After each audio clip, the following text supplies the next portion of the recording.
बड़े ताज्जुब की बात है कि आज एक नोटिफिकेशन निकली है और वो सर्विस सिलेक्शन बोर्ड की नोटिफिकेशन है कि क्लास 4 की जो पोस्ट के लिए जो बच्चों ने फॉर्म भरे थे उनके जो रिटन टेस्ट होंगे वो तीसरे चौथे सप्ताह फरवरी के 2021 को लिए जाएंगे। ये अजीबोगरीब नोटिफिकेशन, हैरानगी वाली नोटिफिकेशन है कि ये किस प्रकार की नोटिफिकेशन है जिसमें निर्धारित तारीखें की घोषणा नहीं की गई है, डेट्स की घोषणा नहीं की गई है और एक टेंटिवली ऐसा बोल दिया गया है कि तीसरे चौथे सप्ताह फरवरी के 2021 में रिटन टेस्ट जो है वो कंडक्ट किए जा रहे हैं। यह बड़ी एक शुभा पैदा करता है, भ्रम पैदा करता है कि सर्विस सिलेक्शन बोर्ड ने ये कैसी नोटिफिकेशन निकाली और ये किसके इशारे के ऊपर निकाली और ऐसे समय में निकाली जब डिस्ट्रिक्ट डेवलपमेंट काउंसिल्स के चुनाव किए जा रहे हैं। क्या सर्विस सिलेक्शन बोर्ड ने चुनाव आयोग से, इलेक्शन कमीशन से ये परमिशन ली कि ये नोटिफिकेशन हम निकालें? क्योंकि यह एक गुमराह करने वाली एक नीति हो सकती है कि जिन 10 लाख बच्चों ने ये अपने फॉर्म्स भरे हुए हैं उन्हें गुमराह करने का एक तरीका हो सकता है ताकि ऐसा लगे कि बहुत खुशहाल जम्मू कश्मीर का बेरोजगार नौजवान है, उसे नौकरियां मिल रही हैं। जिस प्रकार से भारतीय जनता पार्टी ने अपना विजन डॉक्यूमेंट में परियों की कहानियां और दिन में सपने दिखाए हैं विजन डॉक्यूमेंट में, और उसमें कहा है कि 70,000 पोस्टें जम्मू कश्मीर के लोगों के लिए निकाली जाएंगी। अरे भाई कैसे होंगी ये 70,000 पोस्टें? 30 लाख का आंकड़ा बेरोजगार नौजवानों का जम्मू कश्मीर का है और आपने तो स्टेट सब्जेक्ट खत्म कर दिया, डोमिसाइल खत्म कर दिया। बाहरी राज्य के लोगों को जम्मू कश्मीर को एक गेटवे ऑफ इंडिया बना दिया कि बाहरी राज्य के लोग आकर के जम्मू कश्मीर में जमीनें भी ले, नौकरियां भी ले, वोटर भी बने।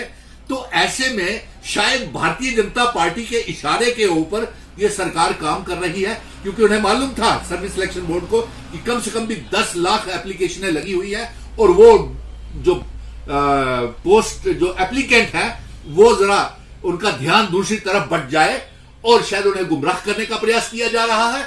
और साथ में हमारा यह भी आरोप है कि क्या चुनाव आयोग से परमिशन ली गई ऐसे मौके के ऊपर ये नोटिफिकेशन निकालने के लिए। और इसके साथ साथ जिस प्रकार से रोशनी के स्कैम के अंदर चुने हुए भाजपा के बिना दूसरे राजनीतिक दलों के नाम, कभी कांग्रेस के नाम छोड़ देते हैं, नेशनल कॉन्फ्रेंस के छोड़ देते हैं, अपनी पार्टी के नाम छोड़ देते हैं, विपक्षी दलों के कभी महंत मचित्तर सिंह जी का नाम छोड़ देते हैं, कभी किसी समुदाय का नाम छोड़ देते हैं कि रोशनी एक्ट में उन्होंने जमीनें घेरी हुई है। यह सिर्फ भाजपा के इशारे के ऊपर काम हो रहा है और हो सकता है कि सर्विस सिलेक्शन बोर्ड ने भी भाजपा के इशारे के ऊपर बच्चों का ध्यान, बेरोजगार नौजवानों का ध्यान दूसरी तरफ डाइवर्ट करने के लिए यह सर्विस सिलेक्शन बोर्ड को दबाव से ये उनकी ये नोटिफिकेशन निकाली, जो कि आधी अधूरी और कोई क्लैरिटी नहीं है इसमें। ये कैसी नोटिफिकेशन है जिसमें डेट्स कब होगी टेस्ट की वो नहीं बताया गया। तीसरे चौथे सप्ताह में फरवरी के 2021 में रिटन टेस्ट होगी। ये कैसी नोटिफिकेशन है? कैसी गैर जिम्मेवाराना नोटिफिकेशन है? कैसी बचकाना नोटिफिकेशन है? ये तो ऐसा लग रहा है रोशनी स्कैम के तहत और बेरोजगारी के मसले के ऊपर ये सारे भाजपा के इशारों के ऊपर ये नोटिफिकेशन है और ये बातें हो रही हैं। जबकि 30 लाख बेरोजगार नौजवान मेरे जम्मू कश्मीर में है और मिशन स्टेटहुड हर वो गलत काम इनको बेनकाब करेगा, क्योंकि इन्होंने हमारे इतिहास को खत्म किया है, हमारी पहचान को खत्म किया है, हमारी रियासत डोगरा रियासत को खत्म किया है, स्टेट सब्जेक्ट को खत्म किया है, हमारे इतिहास को मिटाया है। और सर्विस सिलेक्शन बोर्ड ने भी ये कैसी गैर जिम्मेवाराना नोटिफिकेशन निकाली है, हमें इसका स्पष्टीकरण जो एसएसबी के चेयरमैन हैं, उच्च अधिकारी हैं, वो ये दे कि क्या उन्होंने चुनाव आयोग से परमिशन ली थी इस नोटिफिकेशन के लिए, और ये कैसी गैर जिम्मेवाराना नोटिफिकेशन है जिसमें तारीखें निर्धारित ही नहीं की गई, तारीखों की घोषणा की ही नहीं गई। तीसरे चौथे सप्ताह में फरवरी के महीने में 2021 में ये भरी जाएंगी पोस्टें क्लास 4 की। ये गुमराह करने वाली है।